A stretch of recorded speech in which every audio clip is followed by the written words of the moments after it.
அனைவருக்கும் வணக்கம். Welcome to இணைந்த கைகள் ஐஏஎஸ் அகாடமி. நம்ம தினமும் 2 திருக்குறள் பார்த்து வந்துகிட்டு இருக்கோம். நீங்க எந்த எக்ஸாம்ஸ் படிச்சாலுமே அது உங்களுக்கு யூஸ்ஃபுல்லா இருக்கும். டெய்லி 2 திருக்குறள் தான் பார்த்தோம்னா நம்ம சீக்கிரமா 6வது புக்ல இருந்து 12வது புக் வரைக்கும் இருக்கக்கூடிய எல்லா திருக்குறளையுமே பார்த்து முடிச்சிடலாம். நம்ம 2 நாட்கள் பார்த்துருக்கோம். இன்னைக்கு டே 3.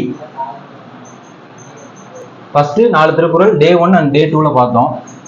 இன்னைக்கு 2 திருக்குறள்ல என்ன அதிகாரம் பார்க்க போறோம் அப்படின்னு சொல்லி பார்த்தீங்கன்னா, மக்கட்பேறு அப்படின்ற ஒரு அதிகாரம் தான். என்ன அதிகாரம்? மக்கட்பேறு அப்படின்னு சொல்லி பார்த்தோம்னா, தம்முடைய பிள்ளைகளுடைய பெருமை அந்த பெற்றோருக்கு எந்த அளவுக்கு சிறப்பை கொடுக்கும், அவங்களுக்கு எவ்வளவு அது மகிழ்ச்சியை கொடுக்கும் அப்படின்னு சொல்லக்கூடிய ஒரு அதிகாரம் தான் இது.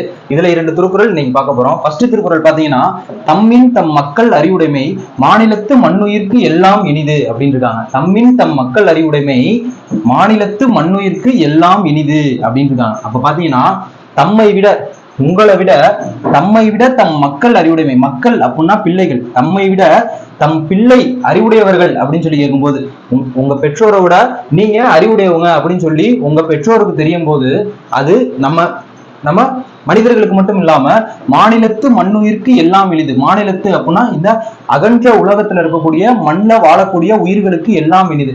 அது புழுவோ பூச்சியோ நாயோ குரங்கோ மனுஷனோ எதா இருந்தாலும் சரி. இங்க மனிதர்கள் சொல்லல, என்ன சொல்லியிருக்காங்க? தம்மின் தம் மக்கள் அறிவுடைமை, தம்மை விட உங்களை விட உங்க புள்ள அறிவுடையவரா இருக்காரு அப்படின்னு சொல்லி அவங்க பெற்றோருக்கு தெரியும் போது அது அவங்களுக்கு என்ன தரும்? அதுதான் உங்களுக்கு மிகப்பெரிய மகிழ்ச்சியை தரும். அதுதான் மாநிலத்து மண்ணுயிர்க்கு எல்லாம் இனிது அப்படின்னு இருக்காங்க. அதாவது தம்மின் தம் மக்கள் அறிவுடைமை அதோட முடிஞ்சு போச்சு. தம்மை விட தம் பிள்ளைகள் அறிவுடையவர்களா இருக்காங்க அப்படின்றது இந்த மாநிலத்தில் இருக்கக்கூடிய மக்களுக்கு மண்ணுயிர்க்கு எல்லாம் இனிது தரும் அப்படின்றதான் அந்த திருக்குறளுடைய அர்த்தம். ஓகேவா?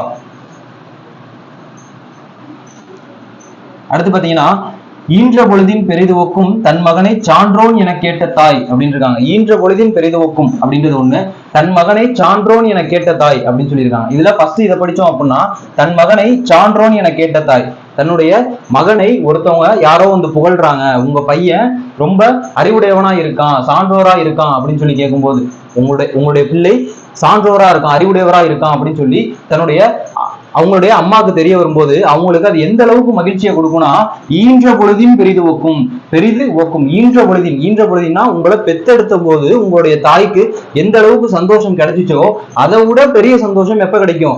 உங்களை இன்னொருத்தர் வந்து அவங்கள்ட்ட போய் உங்களுடைய பிள்ளை ரொம்ப அறிவுடையவனா இருக்கான் அப்படின்னு சொல்லும் போதுதான் அவங்களுக்கு அது மிக பெரும் மகிழ்ச்சியை தரும் அப்படின்றதான் அந்த திருக்குறள். ஈன்ற பொழுதின் பெரிது ஒக்கும், பெற்றெடுத்த பொழுதை விட பெரிய மகிழ்ச்சியை தரும். எப்ப?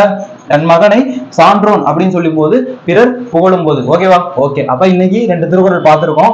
மக்கட்பேறு அப்படின்ற அதிகாரத்துல இருந்து 2ஐயும் இன்னொரு தடவை பார்த்தோம் அப்படின்னா, தம்மின் தம் மக்கள் அறிவுடைமை மாநிலத்து மண்ணுயிர்க்கு எல்லாம் இனிது அப்படின்னு இருக்காங்க. அதாவது தம்மை விட தம் பிள்ளைகள் அறிவுடையோர் அப்படின்னு சொல்லும் போதுதான் மக்களுக்கு அதுதான் மகிழ்ச்சி. உங்களை விட உங்களுடைய பிள்ளைகள் அறிவுடையவர்களா இருக்காங்க அப்படின்னு சொல்லும் போது அதுதான் உங்களுக்கு மகிழ்ச்சி. அடுத்து பாத்தீங்க அப்படின்னா, ஈன்ற பொழுதின் பெரிதுவக்கும் தன் மகனை சான்றோன் என கேட்ட தாய். அதாவது உங்களை யாராச்சும் போய் உங்க அம்மாட்ட புகழும் போது அவங்களுக்கு எப்படி இருக்கும்? உங்களை பெற்றெடுத்த போது அவங்க எவ்வளவு சந்தோஷம் அடைந்தாங்களோ அதை விட அவங்களுக்கு அதிக சந்தோஷத்தை அந்த உங்களை மற்றவர் புகழ்றது அவங்களுக்கு கிடைக்கும். இதுதான் இந்த 2 திருக்குறளுடைய அர்த்தம். இப்படி நம்ம டெய்லி கொண்டு போய் என்ன பண்ணிடலாம், 6வது இருந்து 12வது புக்ஸ் வரைக்கும் இருக்கக்கூடிய அனைத்து திருக்குறளையுமே நம்ம பார்த்து முடிச்சிடலாம். ஓகேவா? இந்த கிளாஸ் புரிஞ்சிருக்கும் அப்படின்னு சொல்லி நம்புறேன். புரிஞ்சிருச்சு பிடிச்சிருச்சு அப்படின்னா கண்டிப்பா நம்ம சேனலை சப்ஸ்கிரைப் பண்ணிக்கங்க. நன்றி, வணக்கம்.